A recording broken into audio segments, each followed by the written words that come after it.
चली गई और उसका फायदा भाजपा कांग्रेस को मिलता गया।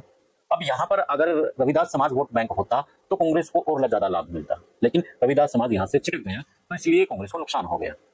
अभय सिंह चौटाला को लेकर के लोग कंफ्यूज हो गए चुनाव के दौरान। जैसे ही गोपाल कांडा का बयान आता है, गोपाल कांडा के बयान के बाद वहां सिरसा से जो बीजेपी का उम्मीदवार है वो चुनाव नहीं लड़ता है, तो उसके बाद कहीं ना कहीं जो जाट वर्ग था बीजेपी के खिलाफ हो रखा था, उसने ये मान लिया कि जिस तरीके से दुष्यंत चौटाला ने पहले कहा हम बीजेपी के खिलाफ हैं, लेकिन बाद में उसके साथ सत्ता की गोद में बैठ गए, कहीं अभय सिंह चौटाला भी ऐसा ना कर ले। तो इसलिए उनके अंदर एक डर हुआ और उसी डर के कारण से वो एक जगह कांग्रेस में इकट्ठा हो गई। अगर यहाँ पर अभय सिंह चौटाला मजबूत होते तो बिना अभय के चश्मे के सत्ता में आगे बढ़ ही नहीं सकते थे, चाहे कांग्रेस की आती चाहे बीजेपी की आती, यानी कि बिना गठबंधन के सरकार बनने वाली नहीं थी। और सरकार बनती अभय सिंह चौटाला के कारण से, गठबंधन से। अब जो ये खेल हुआ है जिसके कारण से नुकसान हुआ है अभय सिंह चौटाला को, अभय सिंह चौटाला 2 सीटें नहीं बल्कि कई सीटें जीत रहे थे और उसी की वजह से कहीं ना कहीं चुनाव हार गई है। और वही सीटें जो फायदा मिला है वो फायदा मिला है सीधे तौर पर कांग्रेस को। सबसे पहले हम आते हैं नरवाना विधानसभा में। नरवाना विधानसभा में विद्या रानी बड़ी मजबूत स्थिति में चल रही थी।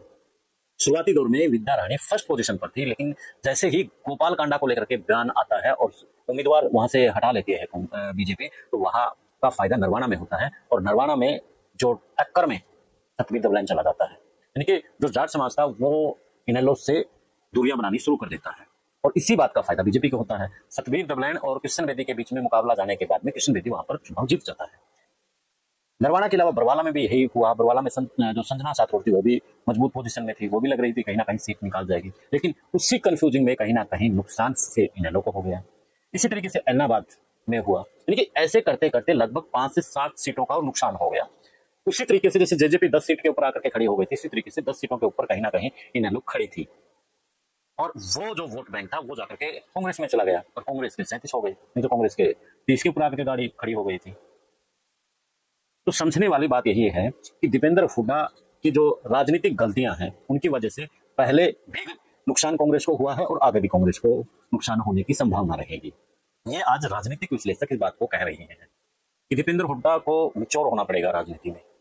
वो ठीक है, राजनीतिक विरासत का वारिस है, वो पहले उनके दादा राजनीति में थे, फिर उसके पिता राजनीति में हैं, सीएम रहे हैं, तो उसका फायदा उन्हें जरूर मिल रहा है, लेकिन जिस तरीके से वो अब गलतियां राजनीति कर रहा है वो उसके जीवन की बड़ी गलतियां हैं। अब सीएम बनता वो अगर वो गलतियां ना करता। कि मैं तो नारनौल से टिकट जो सूत्र बता रहे हैं इस बात को लेकर के हर्ष चिकारा ने भी कहा कि एक नारनौल सीट ऐसी है जिसकी वजह से ये पूरा कांग्रेस को डूबी है। तो सबसे बड़ी बात जो अब निकल करके आई है कि जो दीपेंद्र गलतियां पहले भी कर रहा था फिर वो गलतियां करता नजर आ रहा है, वो बाल हट है, जिसको राजनीतिक विश्लेषक अब बाल हट कहने लगे हैं, कि वो छोड़ करके उसे राजनीति में धुरंधर खिलाड़ी बनना पड़ेगा, नहीं तो बड़ी मुश्किल में होगी, क्योंकि भूपेंद्र सिंह हुड्डा कब तक संभालेंगे।